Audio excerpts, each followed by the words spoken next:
ارشاد فرمایا قل بفضل اللہ وبرحمتہ فبذلک فلیفرحوا۔ محبوب علیہ السلام آپ ارشاد فرما دیجئے جب اللہ رب العزت کا فضل اور اللہ تعالیٰ کی رحمت آئے تو فبذلک فلیفرحوا، چاہیے کہ وہ خوشی کرے۔ اور حضور علیہ السلام کی ذات اقدس اللہ رب العزت کا فضل بھی ہے، تو حضور علیہ السلام اللہ رب العزت کی رحمت بھی ہے، اور کائنات کے اندر جتنی بھی نعمتیں اس ذات قدیر نے عطا کی ہے، سب نعمتوں سے بڑی نعمت حضور علیہ السلام کی ذات اقدس ہے۔ اور حضور علیہ السلام کو اللہ رب العزت نے بے پناہ شانیں عطا فرمائی ہیں، بے پناہ مقام و بلندیاں عطا فرمائی ہیں۔ حضور علیہ السلام کی شان کا اندازہ یہاں سے لگائیں کہ حضور علیہ السلام کا فرمان ہے انا خاتم النبیین لا نبی بعدی، میں آخری نبی ہوں، میرے بعد کوئی نبی نہیں ہے۔ یعنی پہلے جتنے بھی انبیاء کرام علیہ السلام آئے ہیں، تمام کے تمام ایک ایک زمانے کے لیے مبعوث ہوئے ہیں کہ ہر نبی اپنے اپنے زمانے میں آتا، دعوت و تبلیغ کرتا،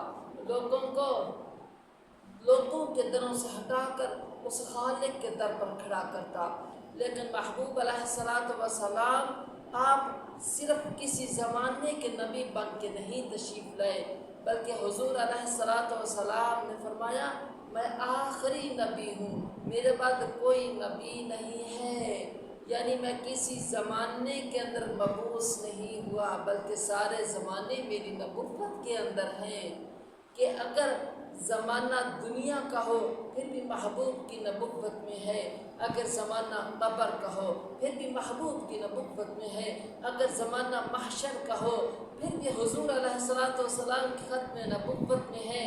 اور جتنے مرضی زمانے ہوں سارے کے سارے زمانے اللہ رب العزت حضور علیہ السلام کی نبوت میں رکھے ہیں۔ اللہ رب العزت نے محبوب علیہ السلام کو بے پناہ شانیں عطا فرمائی ہیں، بے پناہ مقام و بلندیاں عطا فرمائی ہیں۔ اور دیکھیں تو صحیح حضور علیہ السلام کو اللہ رب العزت نے کیا شانیں عطا فرمائی ہیں کہ حضور علیہ السلام کی جب ولادت باسعادت ہوئی، آپ نے مقدس قدم زمین پر رکھے، اللہ رب العزت نے ساری زمین کو ہی مسجد بنا دیا، ساری زمین کو پاک طیب و طاہر بنا دیا۔ حضور علیہ السلام اس دنیا میں جلوہ گر ہوئے، تو دیکھیں حضور علیہ السلام کی جلوہ گری سے پہلے دنیا کے اندر ظلم و ستم تھا، دنیا کے اندر ہر طرف اندھیرا ہی اندھیرا تھا، کہیں پہ باپ بیٹی کو ذبح کر رہا تھا، تو کہیں پہ لڑائیاں صدیاں در صدیاں چلتی تھیں، لیکن حضور علیہ السلام وہ عظیم ہستی ہیں کہ حضور علیہ السلام کے آنے سے زمانے کا امن بحال ہوا۔ پھر وہ امن یہاں تک پہنچا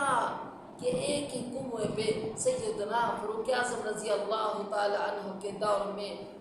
بھیڑیا اور بکری پانی پیا کرتے تھے، لیکن بکری کو بھیڑیے سے کوئی بھی خطرہ نہیں تھا، کیونکہ اس وقت رحمت للعالمین تشریف لا چکے تھے اور آپ ہی کی خلافت چل رہی تھی، اور آپ کو اللہ رب العزت نے بے پناہ مقام اور بلندیاں عطا فرمائی ہیں۔ اللہ رب العزت نے محبوب کا علم اتنا دیا ہے کہ جو عقلوں میں نہیں آتا، عقل اتنی دی ہے جو علم کے اندر نہیں آتی۔